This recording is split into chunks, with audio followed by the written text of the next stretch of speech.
All right, people of faith, let's continue where we left off. There is no way that I will be able to say that I will be able to withstand not having sex or watching pornography without the spirit of God.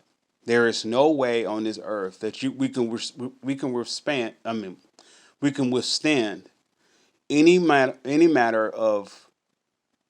This not even just temptation; it's a voice that is leading us or trying to persuade. Let's say it that way, trying to persuade us to go away from God.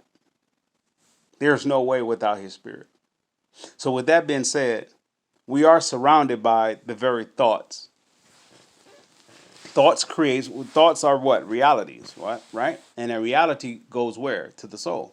It creates a view for the imagination, creates an action for the will. It creates a thought process. It creates a emotion for us, like for the emotion. It creates an action for that. It creates all this different avenue. This is what thoughts does. So say this go to the word. Back to the garden with Eve, Adam and Eve.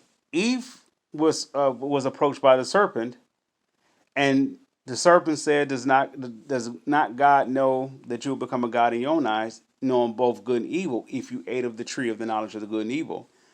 So she saw that thought.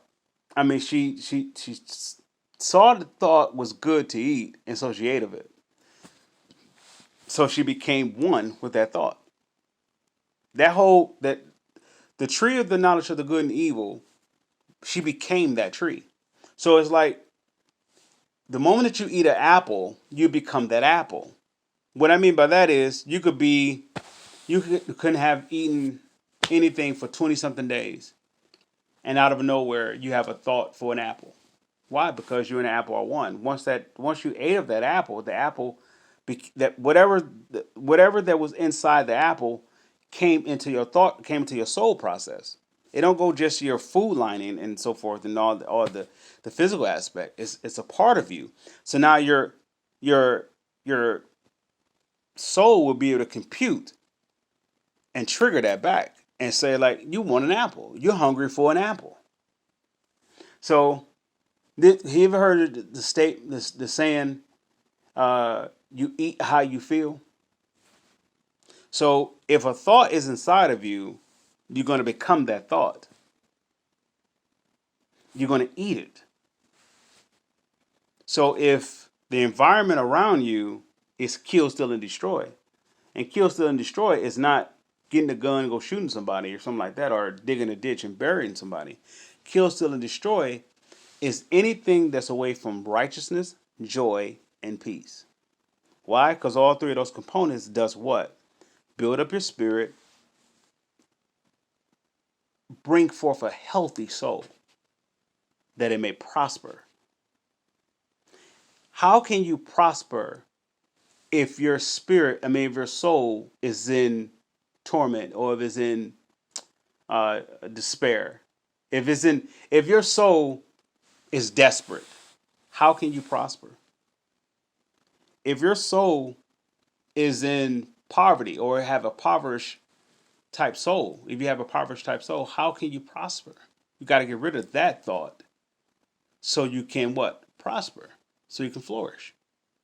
Because that thought is actually stifling you from actually producing prosperity. So we want to be healed, we want to be delivered and everything else, but we're going to have to get up under the reign of God. So get where the word is, where the death, the burial, and the resurrection is being talked about. Not just Easter Sunday, death, burial, and resurrection. I'm talking about like Jesus is yet to return, death, burial, resurrection, or righteousness, joy, and peace of death, burial, resurrection. I'm talking about the essence of getting holy before God, because you asking for if you want to be healed, you asking for His love to be inside of you. You asking for His joy to be inside of you. You asking for His peace to be inside of you. Well, you're gonna have to present your temple holy enough for that. This is where the enemy doesn't want us to make that kind of decision. That's why he bombard us with so much, we would call distractions, or further, in other words, we call them temptations. but that's just to lure us away from being up under God's reign. When God starts to reign, it his water cleanses us from every thought. That's why the baptism of water is so significant. It cleanses us from the connection, from the attachment to disobey God. It separates us from that. And if you are in obedience with God, how can you not be blessed? I haven't seen one person that's in obedience to God that does not get the favor of the Lord. And that obedience is not